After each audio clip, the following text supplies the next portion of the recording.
오늘 말씀은요, 사이코패스. 제목이 좀 적나라하죠? 뭔가 제가 전하는 메시지를 강하게 좀 강조하고 싶어서 이 제목을 정했습니다. 여러분, 사이코패스라고 하는 이 병명은 사실은 선천적인 기질을 타고난 사람을 의미합니다. 예를 들어서 마음의 정도를 파악하기가 좀 어려운, 공감하기가 좀 어려운 상태로 태어난 사람들을 사이코패스라고 하고요. 또 이거와 비슷한 단어로 또 소시오패스라는 말이 있죠. 이건 후천적인 겁니다. 그러니까 사회성이 결여가 돼서 사회적인 그런 공감 능력이 떨어지는 사람들. 그래서 우리가 사이코패스랑 소시오패스를 좀 헷갈리는데, 그 사이코패스라고 해서 다 살인자가 되는 건 아닙니다. 우리가 좀 이거를 너무 드라마에서 봤기 때문에 이 사이코패스라는 이 단어에 대해서 오해가 좀 있는 겁니다. 이 사람들도 사실은 이런 T라고 해서 냉철한 사랑이 없지 않잖아요. 그죠? F라고 해서 사랑이 넘치는 것도 아닙니다. 그러니까 그런 것처럼 사이코패스라고 해서 감정이 없다고 해서 도덕적이고 윤리적인 관점이 무너진 사람을 의미하는 게 아니라 같은 감정을 느끼는데 그 감정을 느끼기에 장애가 있는 사람들을 의미한다. 이 주제를 가지고 나누려고 합니다. 그래서 우리가 소시오패스 이러면 너무 사람들을 단정 지어서 판단하지 않고 오늘 제목을 들을 때 거부감 없이 좀 들었으면 좋겠습니다. 오늘 말씀은요, 창세기 1장 24절에서 25절, 그리고 1절, 3장 1절까지 쭉 읽겠습니다. 제가 먼저 읽고 25절 여러분 읽고 1절 같이 읽겠습니다. 제가 읽겠습니다.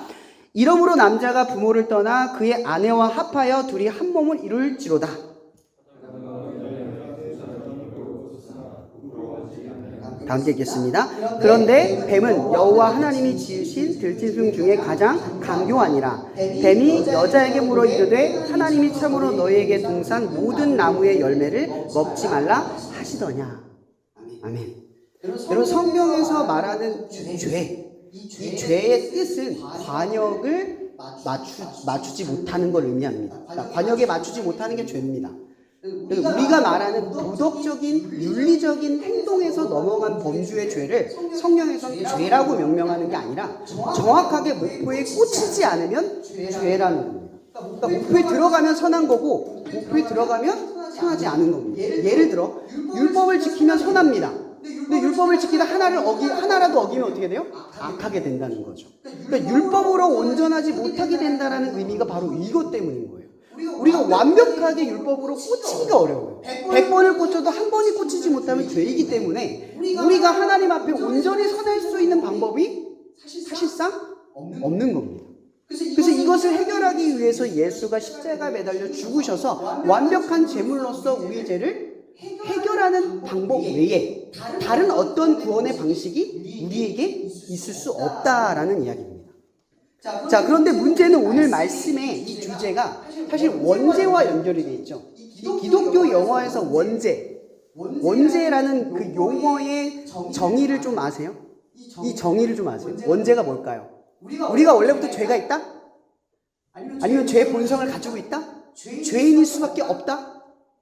이걸 원죄라고 하나요? 원죄를 정확하게 쉽게 풀면 이겁니다. 모든 인간은 하나님으로부터 분리되어 있다. 원죄인데 이게. 여러분, 아기가 태어나면 하나님을 기억합니까? 하나님 몰라요. 커가면서 하나님 알아요? 하나님 몰라요. 부모님 많으시잖아요, 그죠? 아이를 키우면 어때요? 교회 가라고 하면 잘 갑니까? 하나님과 어떻게든 분리되려고 노력을 하죠. 하나님과 가까워지지 않으려고 노력을 할 뿐, 가까워지려고 노력하는 건 거의 불가능합니다. 자력으로는 힘들어요. 누가 도와주지 않는 이상, 성령이 역사하지 않는 이상, 강제로 그곳에 가서 예배를 통해서 하나님의 은혜가 들어가지 않는 이상, 사실상 하나님과 함께하는 게 거의 불가능해요. 그래서 인간은 원죄를 타고난 거예요. 애초부터 태어남과 동시에 하나님과 분리된 상태에서 살아간다라는 거죠. 이게 원죄의 상태입니다. 그러니까 죄란 정확하게 하나님이라는 목표의 대상에 꽂혀있지 않고 관계하지 않고 조금이라도 관계에서 비껴난 관계가 되면 죄인된 상태가 된다라는 겁니다. 여러분 어때요? 여러분은 원죄의 상태죠? 오늘도 제가 이런 말씀으로 찬양의 고백을 했습니다. 우리는 하나님의 동행이 얼마나 값어치 있는 일인지 잘 모릅니다. 그분이 우리를 위해서 뭘 포기하고 함께하기를 선택했는지 잘 모릅니다. 그죠? 근데 우리는 그 함께 하심을 선택해 주신 그 주님을 이 땅 가운데에서 늘 기억하고 동행하는 삶을 살아가는 게 아니라 늘 망각하고 잊고 떠나 산다라는 거죠. 어떨 땐 예배를 드릴 때만, 어떨 땐 큐티를 할 때만, 어떨 때는 말씀을 읽을 때만, 어떨 때는 기도를 할 때만 떠올릴 뿐 하나님과 친밀하고 내밀하게 하나님과 동행하는 삶으로 살아가지는 못한다는 거죠. 저도 목사지만 100% 하나님과 동행한다라고 자신할 수가 없습니다. 매 순간 잊지만 또 매 순간 떠올리는. 저번에 지난주에 한번 설교했죠? 10번 떠올리다가, 10번 떠나다가 11번 기억하는 그 명맥을 유지하는 믿음의 정도입니다. 계속된 시도 외에 힐이 없어요. 자, 오늘 말씀에서 제가 아까 사이코패스라는 주제를 얘기했죠? 자, 우리는 하나님의 입장에서 보면 뭔지 아십니까? 사이코패스예요.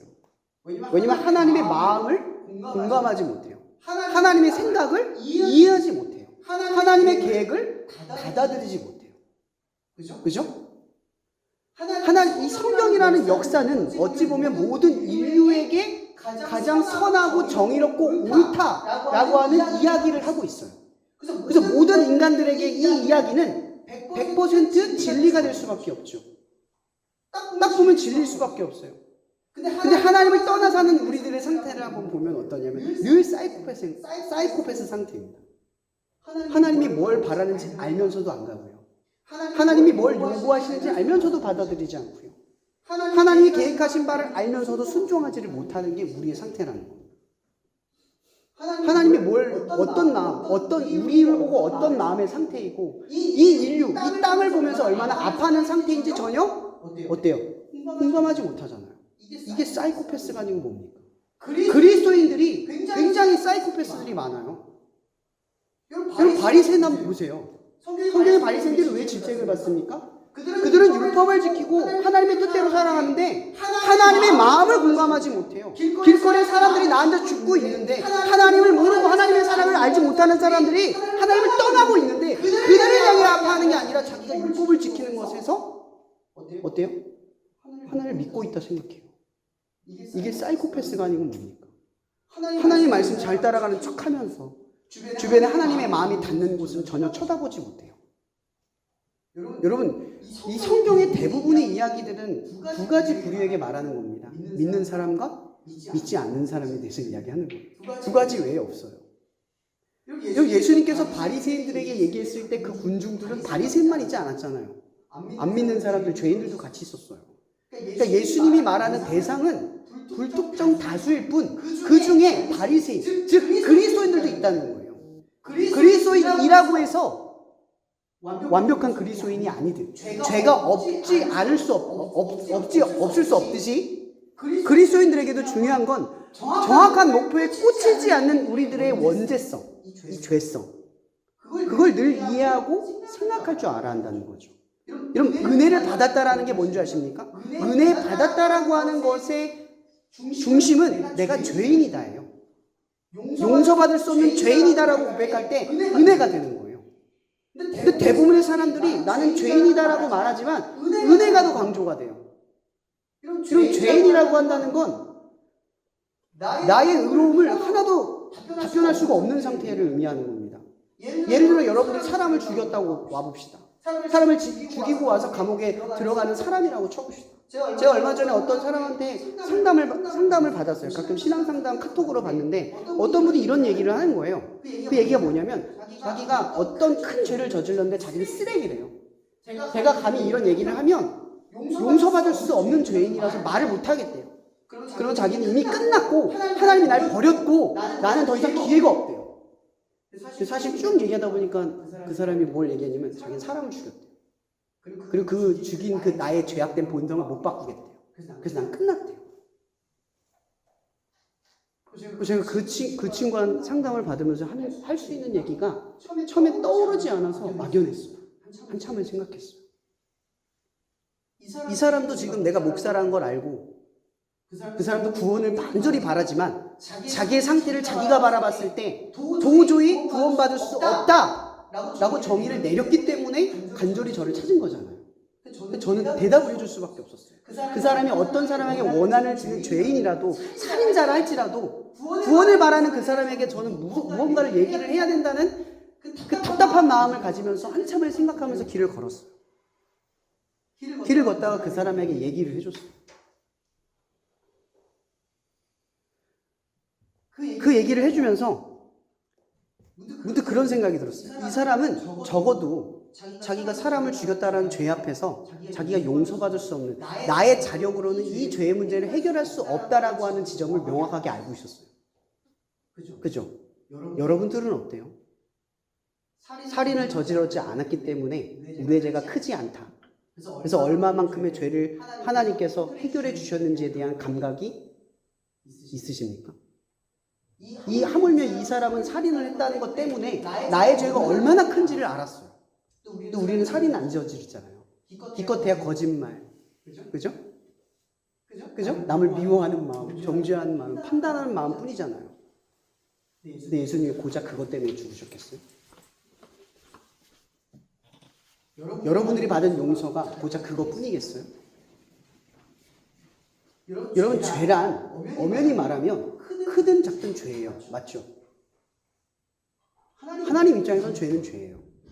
이 죄가 해결되지 않는 이상 하나님과 우리는 함께 할 수가 없어요.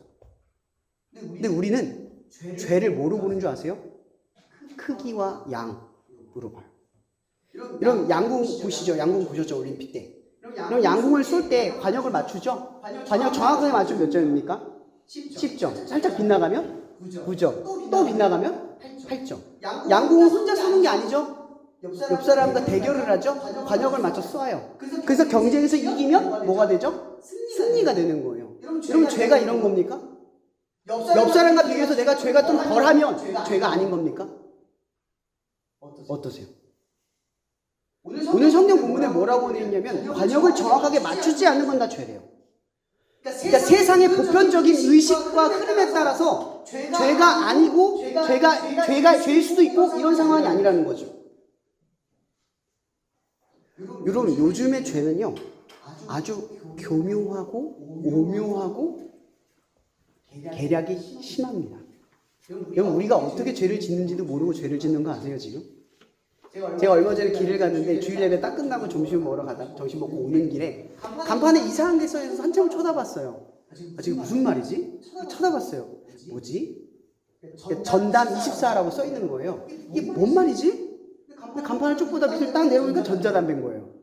저는 이 줄임말을 몰라가지고 이상해서 쳐다본 거죠. 이 친구랑 가면서 얘기하다, 야, 저 뭐야? 이름 왜 저래? 벌벌 다 줄여? 이러면서 웃기면서 저랑 갔는데 그 친구가 이제 얘기를 하면서 무슨 얘기를 하냐면, 야, 요즘 전자담배가 니코틴이 많이 줄지 않았냐? 그러니까, 네, 줄었어요. 요즘은 몸에 나쁘지 않은 것도 나오고 막 향기 있는 것도 나오고 전혀 무향이에요. 줄여서 피해도 안 줘요. 문득 무슨 생각이 들었는지 아세요? 요즘 그 마트 편의점 같은 데 가면 술이 논알콜 있는 거 아시죠? 논알콜. 근데 여러분들이 이런 질문 한번 해볼게요. 술에 알코올이 사라지면 그 술을 먹는 건 죄입니까? 아닙니까? 어때요? 모호하죠? 지금 세상이 이렇게 굴러가고 있어요. 지금 되게 무서운 거예요. 우리가 어떻게 죄를 지을지 모르는 상태에서 죄가 들어가고 있고요. 죄를 모르는 사람에게 슬며시 들어가도 그게 죄가 아닌 상태가 되어가고 있어요. 그러면 이렇게 질문해 볼게요. 더 적나라하게. 담배에 니코틴이 없으면 죄 아닙니까? 어때요? 저는 담배랑 술을 하는 게 죄라고 말하고 싶은 게 아니라 행위가 잘못됐다고 우리가 인식했던 것이 그 행위 자체에 그 문제가 제거되고 나면 그 행위는 죄가 아니냐 이 얘기예요. 이런 시대가 지나고 나면 이런 것들이 계속 늘어날 거예요. 옛날에 죄였던 것들이 지금 죄가 아닌 것들이 될 수 있죠. 제가 오늘 뉴스를 보는데 너무 기가 막혔어요. 미국 연합감리교회에서 퓨어 신학 알죠? 퓨어 신학? 퓨어 신학이 있는데 동성애를 받아들이지 않은 목사를 내보냈어요. 실제로 미국에서. 너무 기가 막힌 뉴스였어요. 교회에서 동성애를 반대했다고 목사를 쫓아냈습니다. 실제 있는 일이에요, 이제. 근데도 한편에는 이 한국 감리교회에서는 감사한 게 감리교회에서 폐허 신학을 이단 이거 규정하자. 그걸 합의를 했대요. 아주 이게 지금 달라지고 있죠. 근데 여러분 이거 아셔야 돼요. 우리나라의 청년의 문화가 일본을 닮아가고 있듯이 우리나라의 그 신학은 미국 신학을 닮아가고 있어요.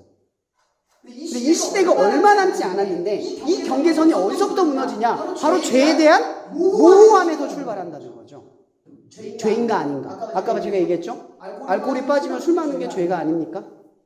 담배 피는 것에 니코틴이 빠지면 피는 행위는 죄가 아닌 게 되니까?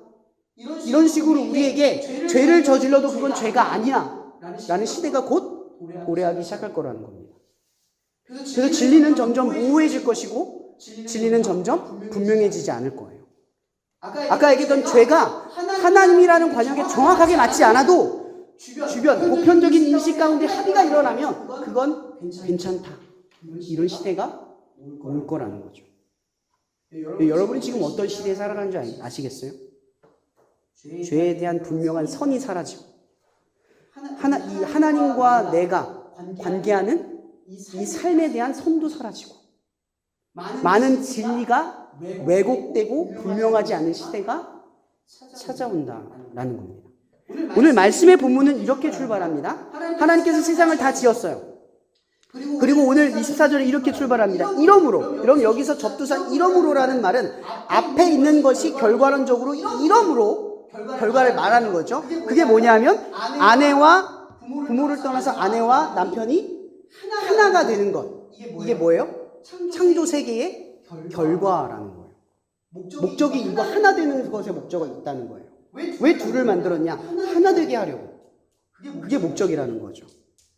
자, 그런데 중요한 건 그 둘이 하나가 되었을 때 두 사람이 벌거벗었으나 부끄러워하지 않았다. 이 뜻은 뭐냐면 상대에 대한 이질감 혹은 아까 얘기했던 상대성 비교가 일어나지 않았다 이 뜻이에요. 상대와 나를 다르게 보지 않았다. 하나로 왔다 이 뜻입니다.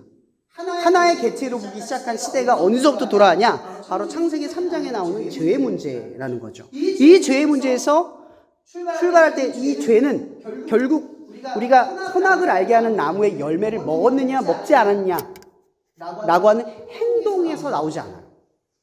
그건 결과론적인 거죠. 시작은 뭐냐는 거예요. 시작에서 뭐라고 말하냐면 이렇게 말해요.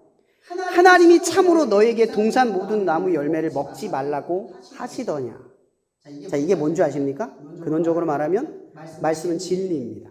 그죠? 아담에게 진리는 동산에 있는 모든 열매와 과실을 먹되 선악을 알게 하는 나무의 열매만은 먹지 않는 것. 이게 진리였어요. 이것만 지키면 아담은 아무 문제가 없어요. 그리고 몇백 년을 살든 몇만 년을 살든 이 진리는 항상 변함이 없는 거예요. 그죠?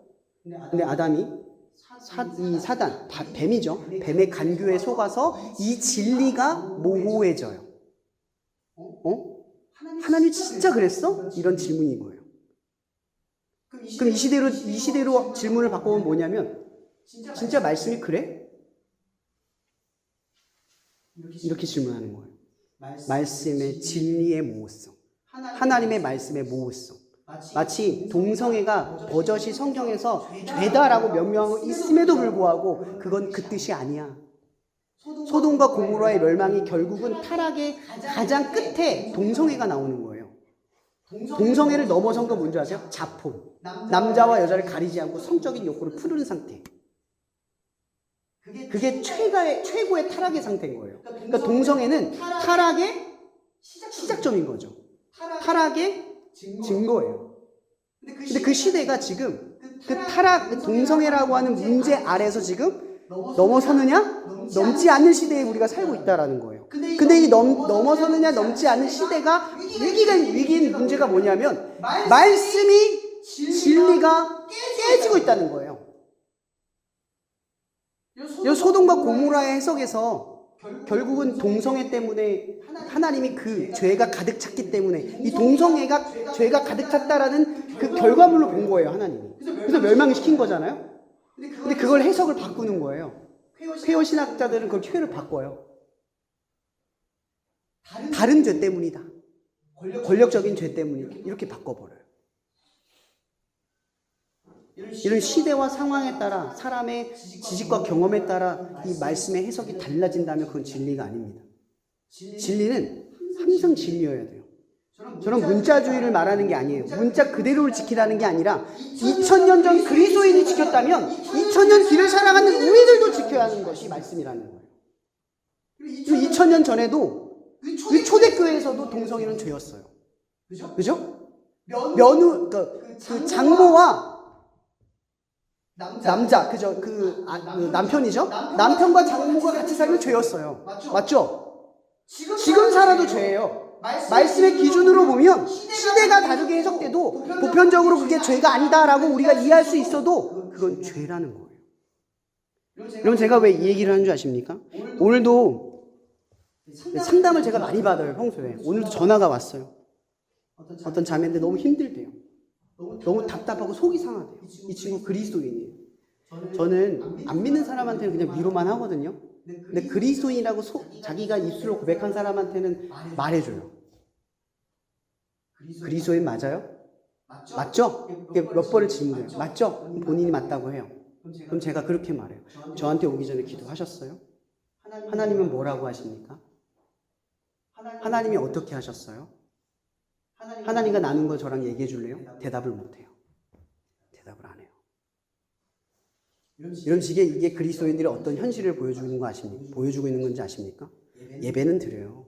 교회는 나와요. 신앙생활은 해요. 말씀 안 읽어요. 기도 안 해요. 이게 무슨 문제인지 아십니까? 여러분 세상의 진리를 뭘로 구분합니까 우리가? 지식과 경험, 신앙적인 그 연조로 우리가 세상을 분별합니까?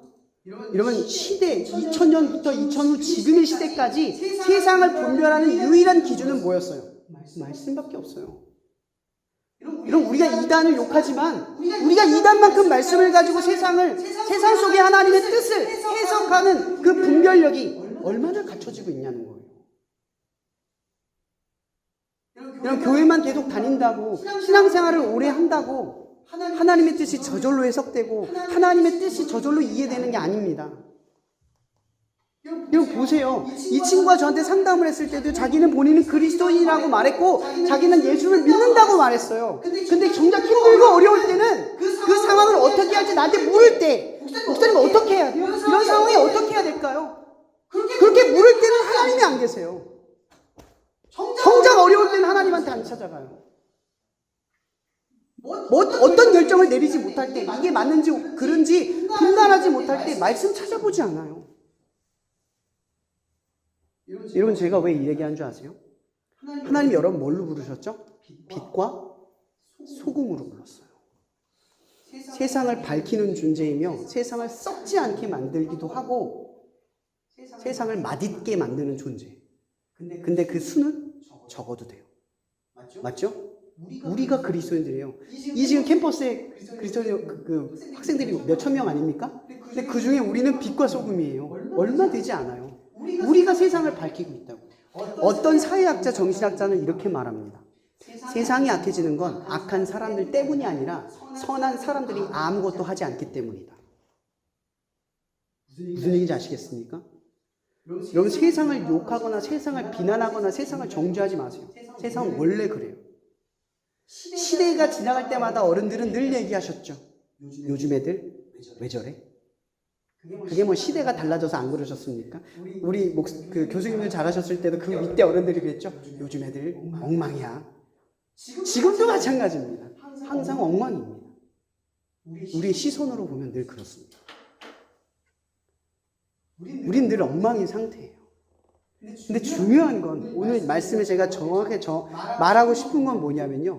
여러분 세상은 점점 죄의 모호성으로 경계가 모호해지고 있고 그리스도인들은 그것을 정확하게 밝히고 썩지 않게 만들며 맛있게 세상을 만들어야 될 중대한 사명을 지니고 살아간다는 사실입니다. 그럼 여러분 세상을 바라볼 때 친구들이 야 이거 알코올 없는 술이야 먹어도 돼. 이거 니코틴 없는 전자담배야 먹어도 돼 향기로워. 어떻게 이게 죄인지 뭐가 죄인지 어떻게 설명할 겁니까?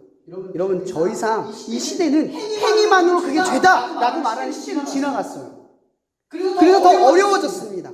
그래서 그리스도의 사명은 더욱더 분명해졌어요. 뭔지 아세요? 하나 원죄, 하나님과 관계가 떨어져 있는 게 죄예요. 그죠?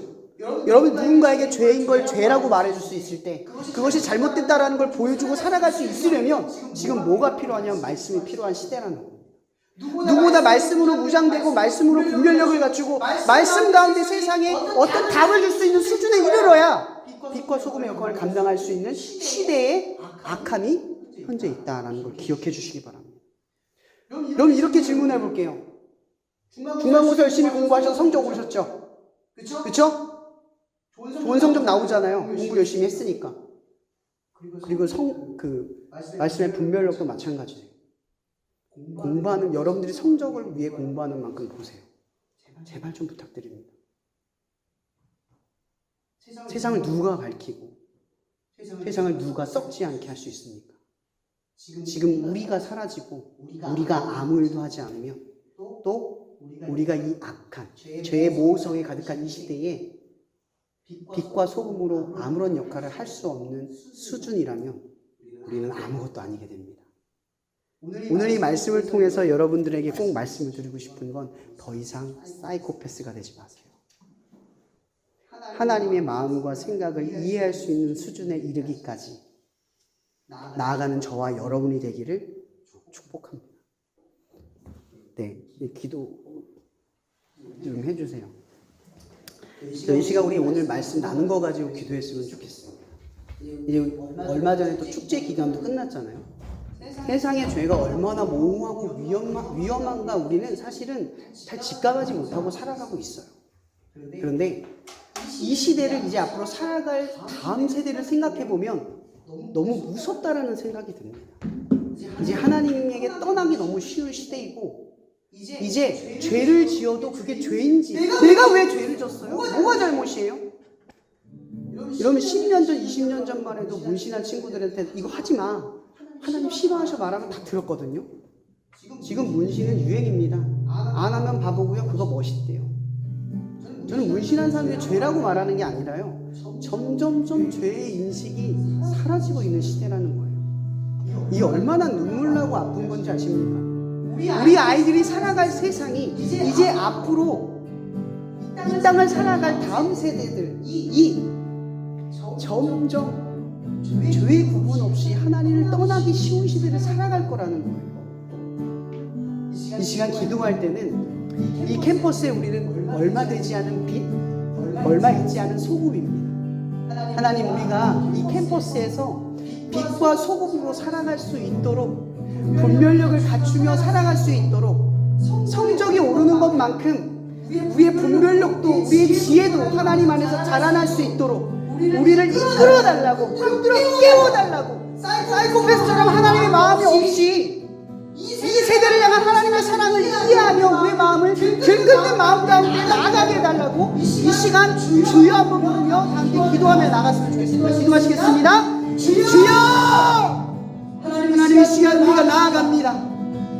점점 이 시대에 하나님을 믿고 나아가는 것이 얼마나 어렵고 힘들다를 고백합니다. 여러분 세상의 고난은 더 이상 우리의 육체의 고난이 아닙니다.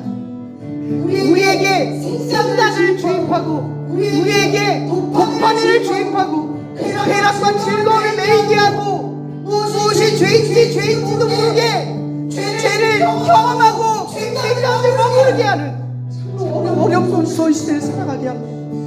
하나님 우리가 핸드폰을 보는 만큼 하나님의 말씀을 보지도 않습니다. 그렇게 우리는 이 세상 가운데 무너져 갑니다. 우리가 하나님과 동행하는 것만큼 세상에 살아가지 못합니다. 하나님 우리는 빛과 소금의 역할을 감당해야 합니다.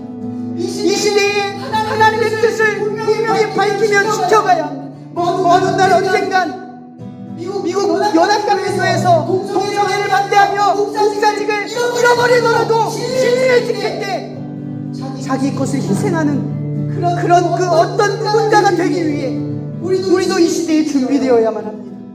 빛이라고 말할 때 희생할 수 있어야 하고 소금이 되라 말할 때 우리의 미덕기가 사라질 만큼 헌신해야 합니다. 그런데 주님 우리가 준비되었는지 잘 모르겠습니다. 세상은 점점 죄의 모함 가운데 갇혀가지만 우리는 하나님의 뜻 앞에 점점 준비되어 가지 못함을 회개합니다. 하나님 이 시대의 어둠 가운데에 빛과 소금이 되어질 수 있도록 더 이상 이 모호한 가운데 우리가 이 죄 가운데 머무르지 않도록 흔들어 깨워 주시옵소서. 더 이상 바리사이가 되지 않게 하여 주시옵소서.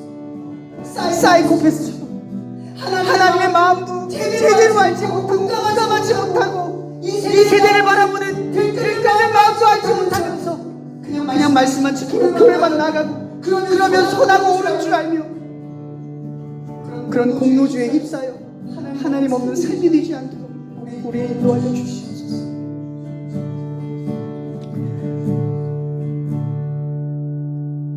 예수님 정말 감사합니다.